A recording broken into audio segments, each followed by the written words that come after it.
अस्सलाम वालेकुम, welcome back to my channel. कैसे हैं सब? उम्मीद करती हूँ कि सब खैरियत से होंगे। मैं भी खैरियत से अल्हम्दुलिल्लाह।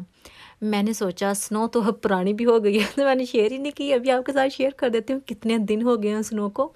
और अभी तो वैसे मौसम ठीक हो चुका है स्नो के बाद। अभी आप देख सकते हैं शाम का टाइम था। इस बार तो जनाब नवंबर में ही स्नो आ गई है। मुझे लगता है सर्दी कुछ ज़्यादा ही लंबी हो जाएगी और मुझे वैसे ही सर्दी से ना कोसों डर लगता है। मेरा दिल करता है मैं सर्दी से दूर दूर ही रहूँ, कहीं मेरे पास सर्दी ना आ जाए। और सर्दी इस बार सबसे पहले आ चुकी है जी। उसके बाद शाम को ही हम फ़िल्म भी देखते हैं। अभी एवरीडे ही तकरीबन देख ही लेते हैं। वो हम सर्दियों में देखते हैं, गर्मियों में टाइम नहीं मिलता शाम को, क्योंकि सर्दियों में इशा की नमाज़ जो है ना वो बहुत जल्दी हो जाती है। तो इशा के बाद हम फ़ारग होते हैं खाना पीना खा के। तो समर में ऐसा नहीं होता, क्योंकि समर में तो 12 ही बज जाते हैं रात को इशा पढ़ के फ़ारग होते वक़्त। तो फिर इतना टाइम ही नहीं होता कि उसके बाद हम कुछ टाइम इस तरह से टीवी वगैरह देख सकें। तो अभी जी बच्चों के कपड़े मैंने टेस्को से लिए थे, वो मैंने अभी शेयर नहीं किए, तो मैंने सोचा वो भी आपके साथ शेयर कर देती हूँ।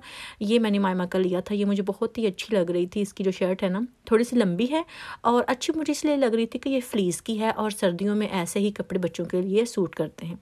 इसके साथ ये टाइट्स है और ये मस्टर्ड कलर मैंने फिर से ले ली थी। पता नहीं क्यों मुझे मस्टर्ड कलर इतना पसंद आ चुका है ना, मैं क्या करूँ। और ये भी मुझे बड़ी पसंद आ रही थी, लेकिन फिर से कि इसका कलर भी मस्टर्ड था और मैं कह रही थी कि अभी मुझे पसंद दोनों ही हैं, छोड़ना मैंने कोई भी नहीं है, लेकिन कलर सेम ही है। तो फिर मैंने सोचा कि कोई बात नहीं, थोड़ा बहुत इनमें डिफरेंस है। ये ब्लैक के साथ चल जाएगा, वो वाइट के साथ है, तो मैं इनको दोनों को ही ले लेती हूँ। तो फिर ये दो मैंने उमायमा के ले लिए थे। और उसके बाद जी हसन का मैं आपको दिखाती हूँ। और इसका ये है कि क्लब कार्ड पे मैंने पहले भी शेयर किया था, लेकिन फिर से मुझसे पूछते थे कि ये क्लब कार्ड पे 25% ऑफ से ही ये मिलते हैं। और उनके सारे जितने भी वहाँ कपड़े वगैरह हैं ना वो सारे 25% ऑफ पे ही हैं, हर चीज़। तो जी ये हसन का जंपर था, क्योंकि हसन के लिए स्कूल में चाहिए था, एक दिन पहनना होता है क्रिसमस जंपर। तो मुझे कोई और अच्छे नहीं लगते, मतलब जिन पे बड़े बड़े करैक्टर्स बने होते हैं ना, जैसा कि सांता या स्नोमैन, इस तरह के, वो मुझे नहीं पसंद। मुझे इस टाइप के पसंद है कि जो क्रिसमस जंपर भी ना लगे और वैसा हो भी। तो क्योंकि इसमें छोटा छोटा प्रिंट होता है, ये मुझे ज़्यादा अच्छा लगता है। तो फिर मैंने ये ले लिया था कि ये थोड़ा डिसेंट है, ये पहना हुआ भी ज़्यादा प्यारा लगेगा, तो हसन का काम भी चल जाएगा। ये एक लिया था। उसके बाद ये मुझे जीन्स जो है ना ये बहुत अच्छी लगी थी, क्योंकि इसके अंदर भी जो कपड़ा होता है ना डबल कपड़ा लगा हुआ था। तो इसलिए थोड़ा ये है कि विंटर के हिसाब से ये बहुत अच्छी है, क्योंकि सर्दी होती है, अगर बाहर जाना हो तो फिर अगर डबल कपड़ा हो ना तो फिर वो बच्चों के लिए थोड़ी मुश्किल नहीं होती। उनकी जो लेग्स है ना उनको सर्दी नहीं लगती। नहीं तो हम ऊपर जंपर वगैरह तो पहना लेते हैं, लेकिन लेग्स जो बेचारी है ना वो ठर ठर के ही ठर जाती हैं। तो फिर उनके लिए भी कुछ ना कुछ करना ही पड़ता है ना। तो फिर ये हसन की ली थी, प्राइस इनकी अलग अलग वैसे मुझे याद नहीं है। और ये विंटर हैट ली थी हसन के लिए, और वो भी बार बार इसलिए कि हसन सुबह सुबह स्कूल जब जाता है तो सर्दी होती है। मायमा को वैसे मैं सुबह कभी स्कूल साथ नहीं लेके जाती, उसको घर ही छोड़ जाती हूँ कि कहीं वो बीमार ना हो जाए। दोपहर में ले जाती हूँ जब हसन को पिक करना हो, तो फिर थोड़ा ठीक रहता है। तो इसमें भी फ्लीस लगी हुई है, इसलिए मैं लेती हूँ। जो फ्लीस के बगैर होती है वो हैट मैंने कभी नहीं ली बच्चों की स्पेशली, क्योंकि उसके बगैर भी होती हैं, ज़्यादा वैसे बगैर ही होती हैं फ्लीस के, लेकिन वो मैंने कभी भी नहीं ली। उसके बाद जी हसन का ये स्लीपिंग सूट जो है ना पजामा वो लेना था।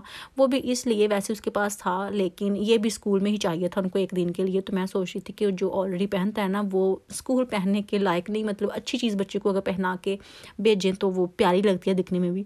तो फिर मैंने सोचा कि ये भी मैं न्यू ही ले लेती हूँ, और प्यारा स्टाइल है इसका। ये वाला जो स्टाइल है ना मुझे बहुत ही पसंद है, स्पेशली पजामाज में। ज़ाहिर सी बात है उसमें ही होता है, कभी कभी मैं कैसी कैसी बातें कर जाती हूँ ना, तो कभी मेरा दिल करता है कि मैं ऐसा लूँ, लेकिन मैं पता क्यों नहीं लेती। ये ज़्यादातर अगर हमारे देखें ना वुमेन सेक्शन में तो सिर्फ ये सिल्क में ही मिलते हैं, लीलन में मुझे नहीं मिल रहे। सिल्क मैं लेती नहीं हूँ। फिर से वही बात कि मुझे बड़ी सर्दी लगती है सिल्क पहन के भी। तो मैंने सोचा कि नहीं, सिल्क में मैंने नहीं लेना, अगर मुझे लीलन में मिल गया ना तो मैं ज़रूर लूँगी। तो अभी ये हसन का जो है ना ये थोड़ा लंबा लग रहा था मुझे, जो इसका पजामा है ना वो वाला शर्ट बिल्कुल ठीक थी। तो मैंने सोचा कि इसको मैं छोटा कर देती हूँ। खुला भी बहुत था, वो बेचारा सिंगल पसली है और उसका नीचे ही गिर जाता है। मैंने ऊपर से भी थोड़ा उसको टाइट कर दिया था, और जनाब नीचे से भी मैंने उसको थोड़ा छोटा कर दिया था। उसके बाद जी मैं साग बनाने लगी थी। बहुत ही मज़ेदार बना था साग। मुझे बहुत खुशी हुई कि मुझे मिल भी गया और मज़े का भी बहुत बना। तो इसकी रेसिपी भी मैं आपके साथ शेयर कर देती हूँ। उस दिन मैंने बताया था कि मैंने अल हलाल से ये लिया था, और ये मैंने लिए थे तकरीबन, इसके छोटी छोटी होती हैं 4 गुच्छियाँ जिसको कहते हैं ना, वो थी 1 पाउंड की मुझे मिली। मैंने वो ली थी साग की, और साथ 2 मैंने ली थी पालक की, और बस यही 2 चीज़ें मैंने ली थी, वही ऐड की हैं। उसके अलावा मैंने कोई चीज़ नहीं ली थी, मतलब कोई मेथी बाथू या कुछ इस तरह का मुझे नहीं था। बाथू तो खैर वहाँ से मिलता ही नहीं था, और मेथी जो है वो मैंने ऐड नहीं की थी क्योंकि मुझे सिर्फ साग ही बनाना था। इसको मैंने इस तरह से बारीक काट लिया था, पहले अच्छे से वैसे वॉश कर लिया था। खैर कुछ लोग कहते हैं कि इसको वॉश नहीं करना चाहिए, लेकिन वॉश करना चाहिए। तो इसको मैंने काट लिया था और साथ मैंने पानी पहले ही गर्म होने के लिए रख दिया था, और मैंने 4 गिलास पानी ऐड किया था, कप नहीं गिलास जैसा कि हम पानी पीते हैं जिसमें वो। और उसमें फिर मैंने इसको काट के डाल दिया था, और इसके 2-3 मिनट बाद फिर मैंने इसमें अलग से पालक जो है काट के वो डाली थी। ठीक है, तो ये अभी मैंने रख दिया था, इसको पकने में टाइम था, और साथ साथ मैंने वीडियो जो है अपनी वो बनानी थी सिलाई वाली। तो ये अभी मैं गर्म सूट जो है ना वो सिलाई कर रही हूँ। वैसे ये वाला जो है ना, ये मेरी अभी जो डिलीवरी आई है ना उसमें है। ये मैंने अभी आपको दिखाया नहीं था कि कैसा है, वो मैं आपको जल्दी ही दिखाऊंगी जो बाकी कपड़े रह गए हैं। तो मैंने सोचा कि पहले मैं इसको सिलाई ही कर लेती हूँ, बाद में मैं आपको बता दूंगी, क्योंकि मुझे सर्दी जो है ना वो थोड़ी ज़्यादा फील होती है और सर्दियों वाले कपड़े मेरे पास कम थे, इसलिए मैंने सोचा कि जो अभी हैं ना मेरे पास आ गए हैं उनको मैं जल्दी से पहले सिलाई कर लेती हूँ। तो इसलिए मैं उसको पहले ही सिलाई करने लग गई दिखाने से पहले। तो जनाब साथ साथ मैंने ये कर लिया था। साग को मैंने ऊपर रखा हुआ था, उसको पकने में तकरीबन मेरे 3 घंटे लगे थे।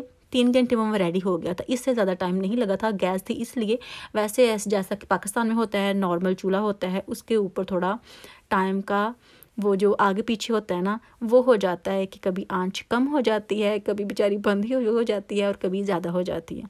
तो अगर गैस है उसके ऊपर इतना ही टाइम लगेगा आपका। तो रेसिपी वैसे ये बहुत आसान है, मैं आपके साथ शेयर करती हूँ, आप ज़रूर ऐसे फॉलो कर सकते हैं। ज़रा भी कोई मुश्किल चीज़ इसमें मैंने ऐड नहीं की, और ना ही इसमें कुछ इस तरह का है कि आपको कोई प्रॉब्लम हो।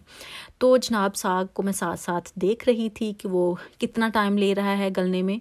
तो जी उसने खैर थोड़ा थोड़ा ही टाइम लिया था, इतना नहीं लिया था। और इसमें मैंने पता क्या ऐड करना था, सिर्फ हरी मिर्च, ये आप देख सकते हैं इतनी मैंने ली थी। इसके मैंने जो डंडियाँ होती हैं ना वो उतार ली थी, और बाकी इसको मैंने इस तरह से चॉप कर लिया था अच्छे से, और यही मैंने साग में डाली थी, सिर्फ ये और नमक। इसके अलावा कोई तीसरी चीज़ मैंने ऐड नहीं की थी, मतलब कोई अदरक नहीं, लहसुन नहीं, प्याज नहीं। कुछ लोग ऐड करते हैं लेकिन हम ऐड नहीं करते। मुझे यही टेस्ट ज़्यादा अच्छा लगता है, जैसे कि बचपन से हम खा रहे हैं, मेरी नानी खाला सारे ऐसे ही बनाते हैं, तो मुझे ये टेस्ट ज़्यादा अच्छा लगता है। अदरक लहसुन वाला टेस्ट मुझे ज़रा अच्छा नहीं लगता, हर एक की वैसे अपनी अपनी पसंद होती है। तो जनाब इसको मैंने अच्छे से चॉप कर लिया था, और ये मैंने उसमें डाल देना है, और साथ ही नमक डालना है। इसके अलावा कोई चीज़ मैंने ऐड नहीं करनी।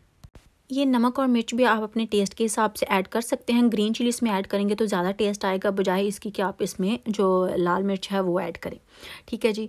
तो ये साग साथ साथ बन रहा था, साथ साथ मैं कपड़े सिलाई कर रही थी, और मुझे इतनी सर्दी लगती है ना इधर आते हुए, मैं बार बार यही रोना रोती हूँ और हस्बैंड के पीछे मैं पड़ी हुई हूँ, क्योंकि मुझे सर्दी बहुत लगती है, और वो भी तंग आए हुए हैं कि मैं क्यों इतना कहती हूँ यार मुझे सर्दी लगती है। वो इसलिए क्योंकि कंजर्वेटरी हमारी बिल्कुल खुली है, वहाँ डोर भी नहीं है, ऊपर उसकी जो छत है वो ग्लास की नहीं है, मतलब डबल ग्लेज नहीं है, वो प्लास्टिक टाइप की चीज़ है उसकी है। और उसमें से इतनी ठंड आती है ना, अगर हम हीटिंग ऑन करते हैं तो वो आधे घंटे में ही सारी हीटिंग जो है ना उसकी तो वो स्केप हो जाती है, तो फिर सर्दी जो है वो ज़्यादा बढ़ जाती है। हमारा जो टेम्परेचर है घर का वो भी इसलिए ज़्यादा कम रहता है क्योंकि सारी सर्दी वहाँ से आ जाती है, चाहे हम सारा दिन हीटिंग क्यों ना ऑन करें। तो जी इसलिए अभी मैं बहुत परेशान, मैं वहाँ जाती भी नहीं हूँ, इतना काम नहीं करती, किचन में भी गंद पड़ा रहता है, वो भी मुझसे नहीं इतना समेटा जाता।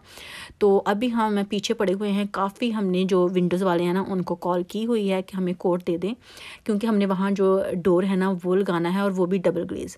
वुडन डोर का हमारा वहाँ दिल नहीं है, क्योंकि उससे फिर इतनी जो है ना ठंड वो रुकेगी नहीं, लेकिन जो डबल ग्लेज होता है उससे सर्दी जो है ना वो कम आएगी उधर से, तो फिर हम उसका सोच रहे हैं।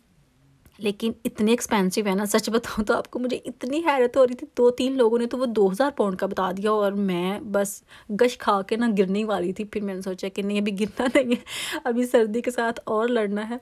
तो वो फिर हमने काफ़ी कंपनीज़ को कॉल वगैरह की है, लेकिन 1500 से कम कोई आ ही नहीं रहा। प्लीज़ दुआ करें कि हमें कोई अच्छा सा ना रीज़नेबल प्राइस में मिल जाए, मतलब कोई अच्छा सा सबब हमें इसका भी लग ही जाए। जैसे बाकी काम हम कर लेते हैं, हो जाते हैं, अक्सर हम चीज़ें जो लेते हैं ना घर की वो सेल में ले लेते हैं, तो फिर वो हमें काफ़ी जो है ना उसकी प्राइस में कमी आ जाती है, और काम भी ज़्यादा हो जाते हैं। इसका भी देखें जितनी मैंने आखिर चुक रखी है ना तो मुझे लगता है कि ये हमें महंगा ही लगाना पड़ेगा, क्योंकि मेरा उधर जाने को दिल नहीं कर रहा। इतनी बार जब मैं कहती हूँ ना तो फिर अगला बंदा भी ज़ाहिर तंग होता है, तो फिर मैं नहीं चाहती कि मैं भी बार बार कहूँ। खैर ये काम ख़त्म हो और जान छूटे हमारी। अभी जी साग को तड़का लगा रहे थे, और तड़के के लिए सिर्फ बटर ऐड किया था, और उसमें अदरक ऐड किया था, और साथ उसमें और हरी मिर्च जो है ना वो ऐड कर दी थी, और साथ जो गार्लिक का थोड़ा सा पेस्ट होता है ना वो ऐड किया था, जो कि टिन वाला होता है वही।